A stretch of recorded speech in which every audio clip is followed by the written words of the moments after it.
I'm Scott Allen Miller, and this is my life living in Leon, Nicaragua. We had a discussion today about the challenges that many people face when coming through Aduana, or customs, here in Nicaragua. And I wanted to give a little bit of an idea, kind of an overview of exactly what to expect, because in reality, your Aduana experience, customs clearance here when you come into Nicaragua, is going to be a relatively easy one. But it's always a stressful process. So I want to talk a little bit about what happens, what you can expect, and the things that you need to know to make sure that you're not going to have any problem with a little bit of common sense and a little bit of know-how and a little bit of understanding the differences between the Aduana here and customs in, for example, the United States. You will be in perfect shape to be able to come through without any worries whatsoever, even though you will get lots and lots of horror stories, which we're going to explain right after the bump.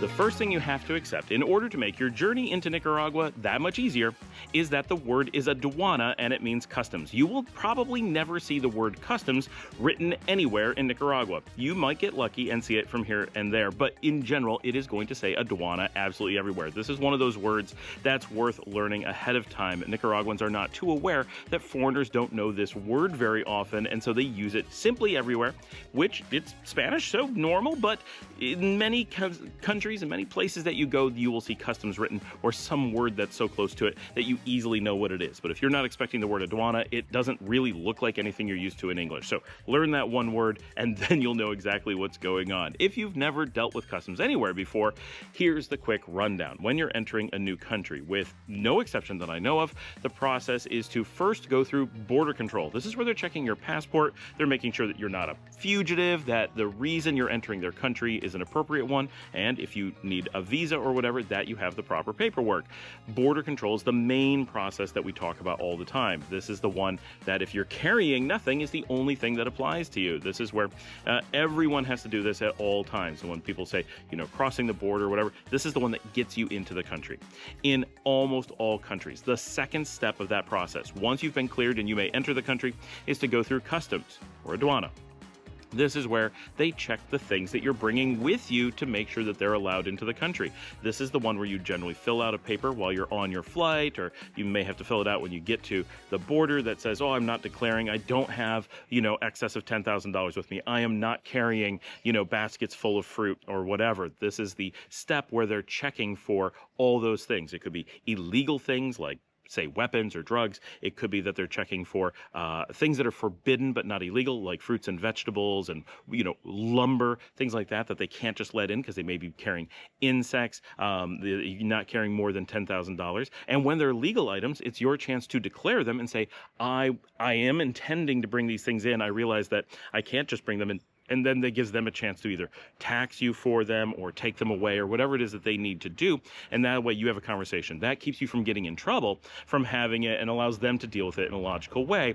Of course, if you have things that are truly illegal, this is the time where you have that paper to say to yourself, maybe I should turn around or throw these things out somewhere. Do something with them. Don't try to cross the border with them. It's generally pretty straightforward. That's the purpose of customs. Now, if you're an American, you're traveling to the U.S. quite often, you will probably have a very different experience with customs than you get many places in the world. The U.S. is really good, actually, about how it handles customs from a how nice is it to travel to the U.S. perspective. Going into the U.S., border control is just as scary or more scary than nearly anywhere in the world. Certainly not the most, but it's more of a heavy-handed border control than the average country. But their customs is the lightest touch I know of any country. There's a few that are basically the same, but they're in the absolute top tier for how easy is it to go through U.S. customs. It's ridiculously easy under normal circumstances. In many circumstances, it is filling out a form and handing it to someone, or in the new digital stuff, just filling it out digitally and it hand itself to someone, I guess. So the U.S. is amazingly simple with its custom process. So if that's what you're doing on a regular basis, you may come to expect that that is normal. It is not. Most countries have a much more intense customs process than the U.S. So many Americans traveling globally experience some stress when going through customs simply because there's more to it. Now, if you're going to Guatemala or El Salvador or Honduras or Costa Rica or Panama, you're likely to experience a little bit more customs and be like, oh, I'm not used to this in the U.S. This feels heavy-handed, but it's pretty minor. Nicaragua has the most stringent customs, or aduana, process in the region. It's really hefty as far as processes go. So if you're coming from the United States, the disparity between what it's like going into the U.S. and what it's like coming into Nicaragua can be shocking. And so knowing a little bit about it and being prepared for it will make your life a whole lot easier. Most importantly, there is no reason that you should be scared coming into aduana. This is not someone, not some group of people, not a department that is looking to make your life awful. They have a job to do and they're going to do it, and they need to be pretty thorough. And just because you get pulled to the side and they need to do something more intense than just passing through does not mean you should panic. Yes, I understand.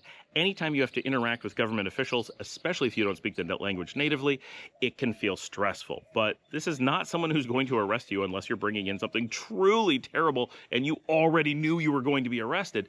They're just looking to see if you have items that are inappropriate and if they need to be taxed as an import. That is literally all they're realistically checking for. Understandably, they are looking for weapons. They are looking for drugs. Yes, this is a control mechanism to make sure that really bad things are not entering the country.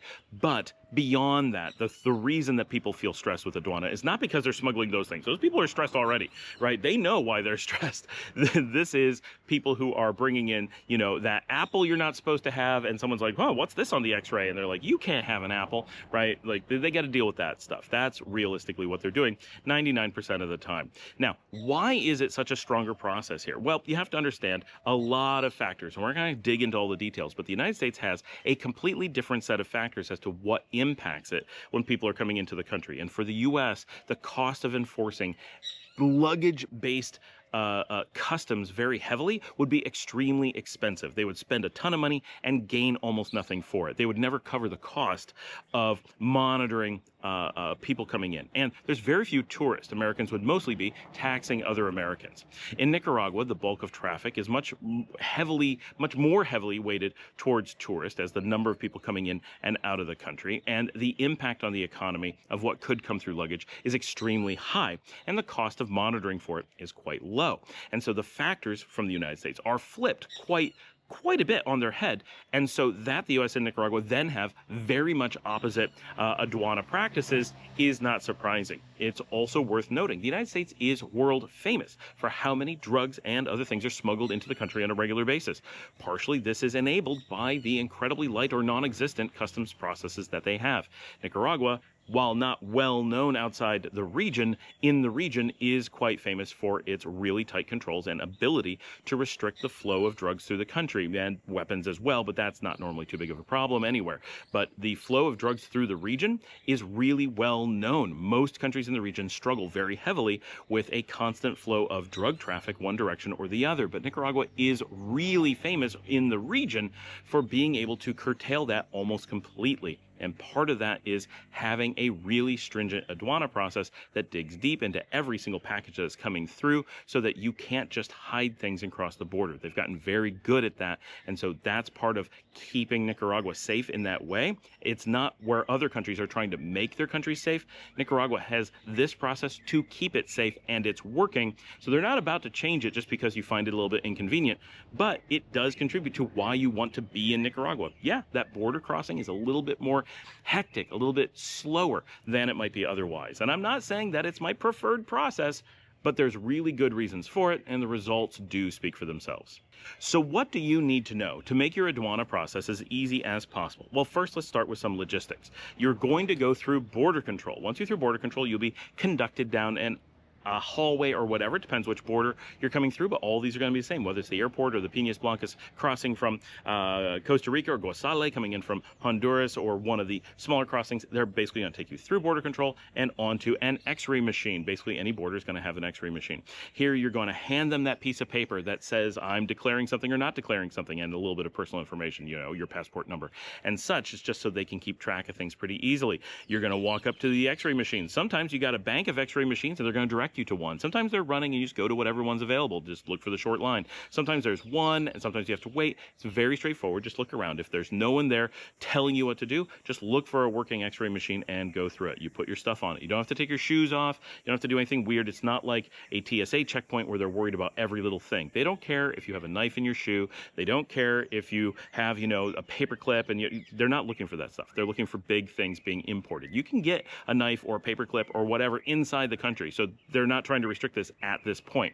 They're looking for safety items, right? Or taxable items. So you don't have to take your phone out of your pocket. You don't have to take your watch off. You don't have to take your belt off. You're not personally going through a scanner. You may get waved down. People may eyeball you. They can pat you down, but you're not going through a personal security checkpoint at this time.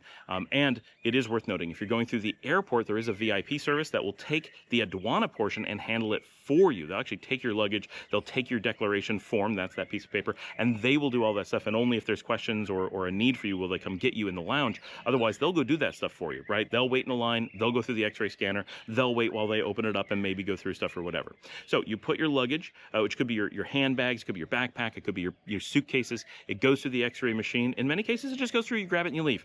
They're not going to talk to you. It's very straightforward. And most of the time when I go through, that's all that happens. If they find something that they need to check more thoroughly, they're going to take the bag, they will pick it up, take it to the side. They'll sometimes, normally, wave you to come with them. They'll take you to a table and they'll open it up on the table. They may have questions for you. This is a little bit stressful if you don't speak Spanish, but remember, these are nice people. I've never had an experience where they were unhappy or grumpy. I've heard from people who are like, I got a mean agent. Everybody has a bad day someday. But in general, these are nice people just doing their jobs. It shouldn't be a scary experience, right? And the only thing you're worried about is having to pay taxes on something or having something confiscated because maybe you brought something you didn't realize you couldn't have. My biggest experience that I will tell here that is very surprising is one time I was coming back from Argentina. I've told this before, and we brought back hundreds of cookies. Cookies are a big thing from Argentina. Bringing them back as gifts is a very normal thing to do. And they looked at the x-ray, and of course, they're all wrapped in metal. Every single one of them showed up as a cylinder, or kind of a flat cylinder on the x-ray. And the person doing the x-ray is like, and then they look at me and they go, "Cookies?" In Spanish, of course. And we're like, oh, yes. And so they opened up the luggage and the whole thing was cookies.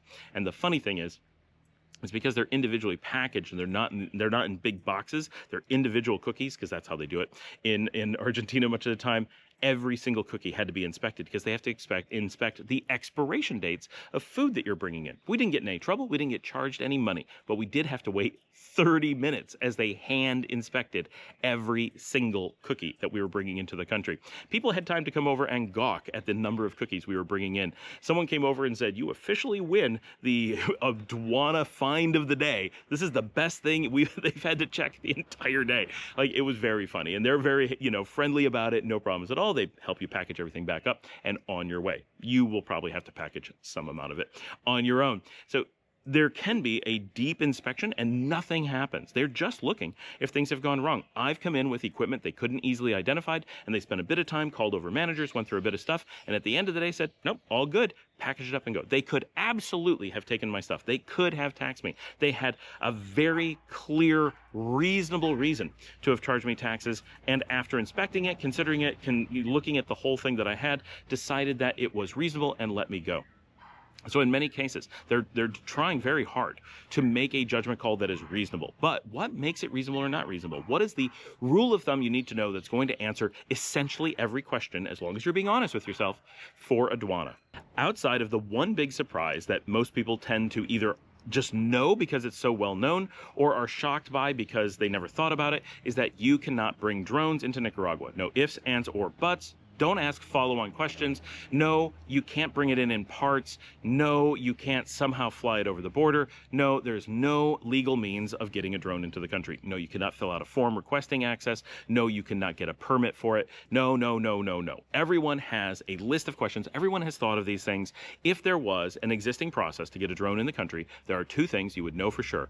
One, I would have done it and have a drone. And two, everyone would be aware of and sharing this information, and we'd all have drones. Okay, so you can't do this legally if you have a drone in the country. Both the crossing of the border with it is considered smuggling. You will be classified as a smuggler if it gets into the country. And two, they've changed the law. It used to be just 9 months ago, I'm not sure exactly when it changed, that yes, you would smuggle it in, but once you had it, there wasn't a law that said you couldn't possess it. They have changed that. Anyone who has access to a drone is required by law to have turned it in. Possession of the drones is no longer allowed. So yes, you may see people who have smuggled them in, who got away because they didn't catch them, who took some videos, left the country, and then posted them. And the government does have drones, so there are ways to pay for drone footage from the government if you really need it for something. There are special cases. And there's people who just take their chances, obviously. But if you're going to ask the question, can I legally do any of these things? The answer is always going to be no. Stop trying to look for the exception. Everyone has done that. It is in an ad nauseum process. I realize that for any individual person, it feels like they're the first. They must be like, oh, just no one's tried this. No, everyone has tried this. Every single person I know wants to own drones. So we all would go through these processes, and trust us, those of us who've lived here for a long time and have residency and all that and have big YouTube channels, we probably would be at the forefront of being able to get drones. We cannot. Okay. So other than that one thing that you just need to know, and in the opposite, cameras, binoculars, all those kinds of things, completely allowed. There are cases where they have to fill out some paperwork. That is not the same as not being allowed. And that doesn't mean you're getting charged. It's just paperwork. They want to know that you brought it in. They want to know where it's moving. That's not a problem. Go ahead and fill out that paperwork. But there is no concern about cameras and camera gear and film gear coming in because it is specifically protected by presidential order. There was some gray area about it in the past. They wanted to make sure that there could not be anybody making the claim ever hinting that a camera wouldn't be allowed in. So they brought down an executive order about 2 years ago that Border Control may not take or tax camera gear coming in. And they take that very seriously. Both the legal system takes it very seriously and Border Control takes that very seriously. Absolutely, they may fill out paperwork on it, but they cannot take your cameras. I get so many questions from people who are like, I heard they'll take your cameras. No, someone made that up. That is the most implausible thing. There's a lot of things you could plausibly say they might take or might tax you on, but cameras is the one you can't possibly make that claim about. And I obviously have a lot of cameras. I have tested this theory more than probably anyone in the country. Literally. Okay. What is the general rule? This one general rule will pretty much save you every time. But most people lie to themselves about this rule, creating a problem. But when you really ask them about it, they always know that they were lying to themselves and really to you to try to make it sound like they weren't following or they were following the rule of thumb when clearly they were not. And what is that rule of thumb? If you're bringing in objects that are clearly for the purpose of your use while you're here on vacation, that is a tourist thing, then you're going to be fine. No reasonable tourist stuff is ever caught by Aduana. I have never once heard the story of anybody having a reasonable amount of tourist stuff and having any problems at all. I've never heard a suggestion of such a thing. Now, let's be clear. We're talking about the last 15 years or so. If you go back 20 years, you have a different government, different policies. Who knows what you're going to find back then? Millions of things have changed in the country over the last 17 years and over the last 10, even more, right? So we're talking about today, not old stories. Now, there's always someone who runs into a problem. We're not going to say that nobody has ever had a problem. That is not true anywhere. Everybody, anytime you have an interaction with a government agency, there's a chance for something to go wrong. There's a chance for a misunderstanding, for a mistake, for something bad to happen on both sides, right? But this rule of thumb is insanely powerful. If you're really bringing this in for the purpose of consumption while you're here, use while you're here, it's something you would definitely take with you when you leave. You would never leave it behind. You're going to be safe, right? Your toothbrushes, your clothes, your GoPro, your camera, your tripod, your shoes, your toiletries, your laptop, your phone, your iPad, your Kindle for reading books, like anything that you would travel with, things you would travel to and do travel to any country with, you're fine. Every time. Every single time. Nobody has problems with that stuff. Where people run into problems is when they're importing. Nicaragua is very stringent about maintaining import controls. Not because they don't want you bringing things into the country. They absolutely do.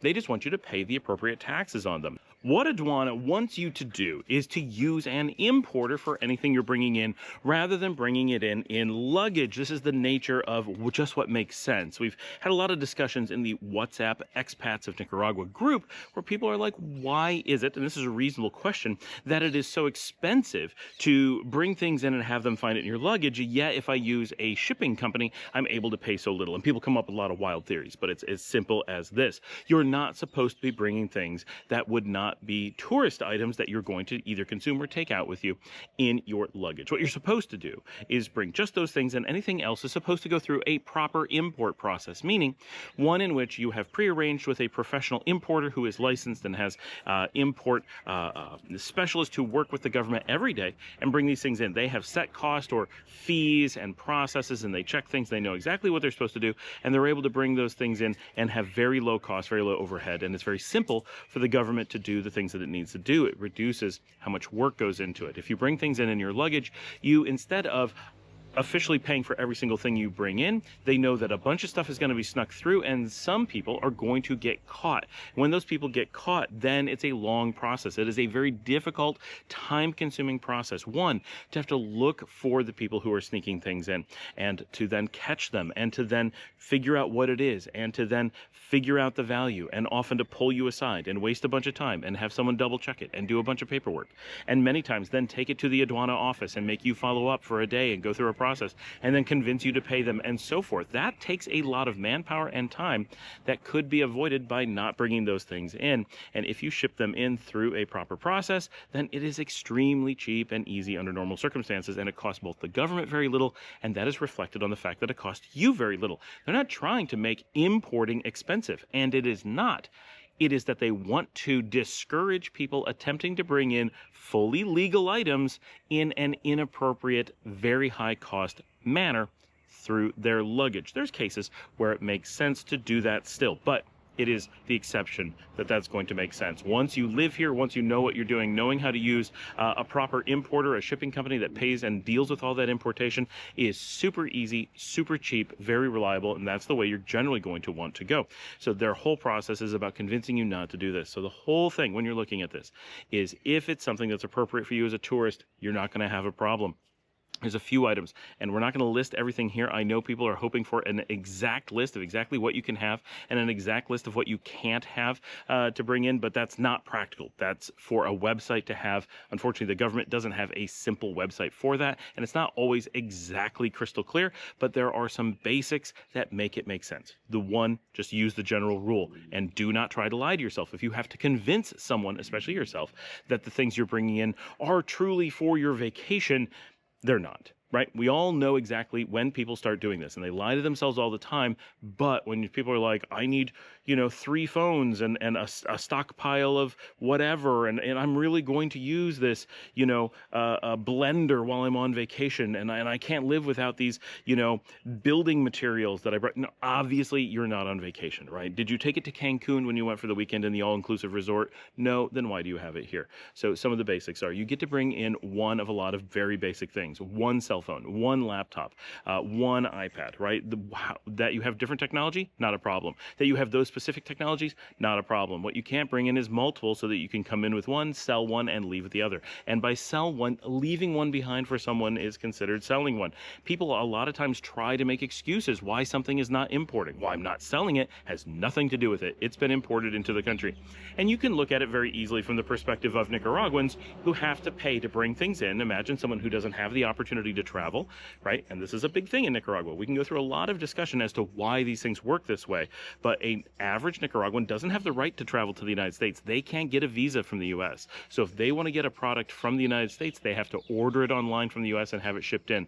They're going to pay that import tax. And if a Nicaraguan who is struggling to find employment, who is in a low-income economy, and is a citizen of the country that the government is here to protect and promote, has to pay those import taxes, then an expat sure needs to pay them too. Maybe just the same, maybe extra, but never less. And so any process that would give expats a free pass to not pay the same fees that a Nicaraguan has to pay is going to be a problem. So that's absolutely not something they are ever going to allow. You might be able to sneak by but that's smuggling, right? But they're not going to let you intentionally do this, that they know that you're doing it. So if that Nicaraguan needs to ship in a cell phone and they have to pay an import tax, an import duty and fees and everything to bring that in, it could be very low, but they have to pay to bring that in, and that's how they run their stores, right? If you have a cell phone store here in the country, where do you think they're coming from? Someone is importing them,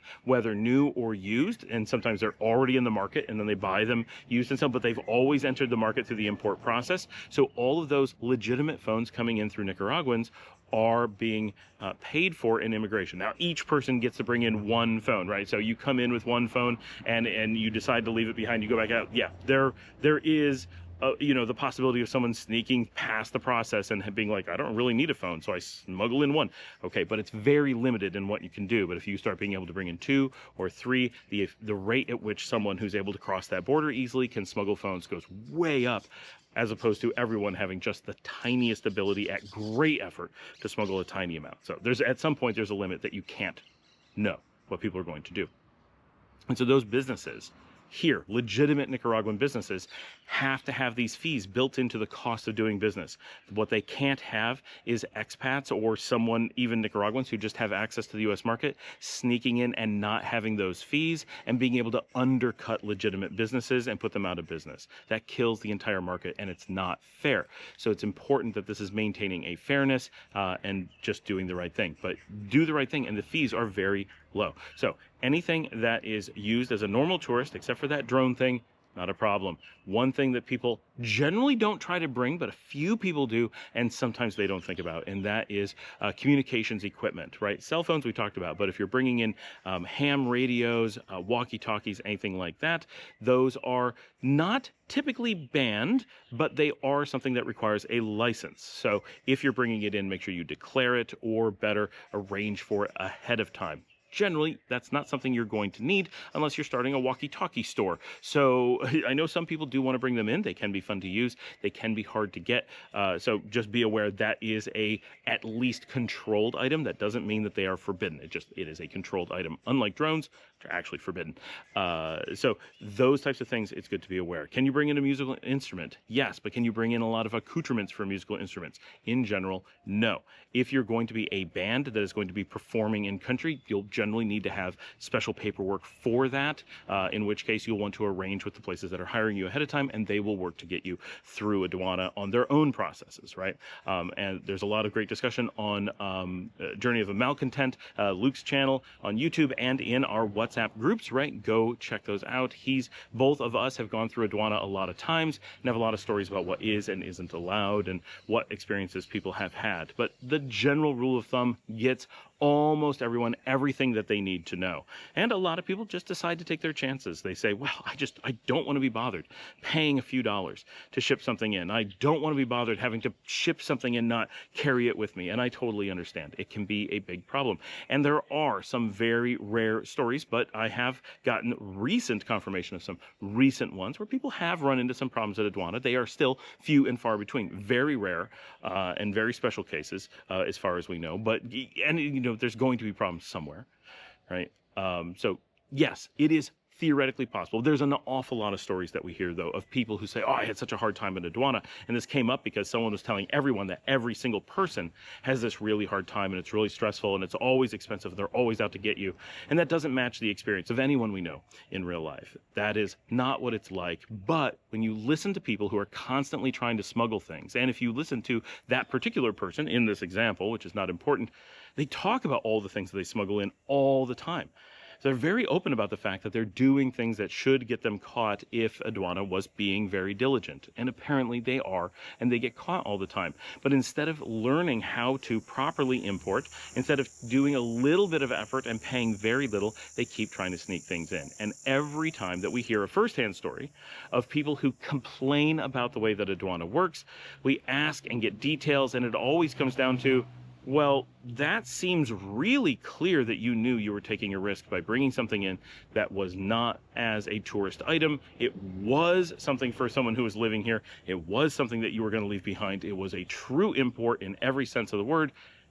and you just got busted. And for some people, like Michael and myself, who brought in his case, an Xbox, in my case, a video game PC, we knew that it was kind of a gray area, a totally allowed item that nobody would have a problem that we were bringing in, but they are items that we were extremely unlikely to put into our luggage and go on another vacation with. And that's the great guide, right? Even if you live in Nicaragua, if you're bringing this item with you, my gaming PC, for example, if I was to move to another country, yes, I would leave with that PC most likely.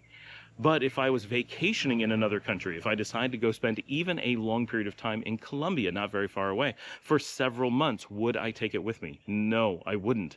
That means I imported it, right? Now, if you say, well, half the time I would, half the time I wouldn't, okay, right? Oh, well, Colombia, no, I'm going to be really busy, but I'm going to then go to Peru for a while, and I'm staying in a place I think I'm going to be kind of bored, so I'll take it with me. Well, that's legitimate then, at least in how you're behaving with it. They're still going to catch you, because it's a giant gaming PC, and it makes no sense to be portable. Get a Steam Deck if you want something like that. Trust me, unless you are the hardest core gamers, a Steam Deck is going to change your life. It's actually video games you can actually carry places with you, and no one is ever going to question it, because it is 100% legit tourist gear anywhere in the world, right? It's like a Nintendo Switch on steroids, but with good games.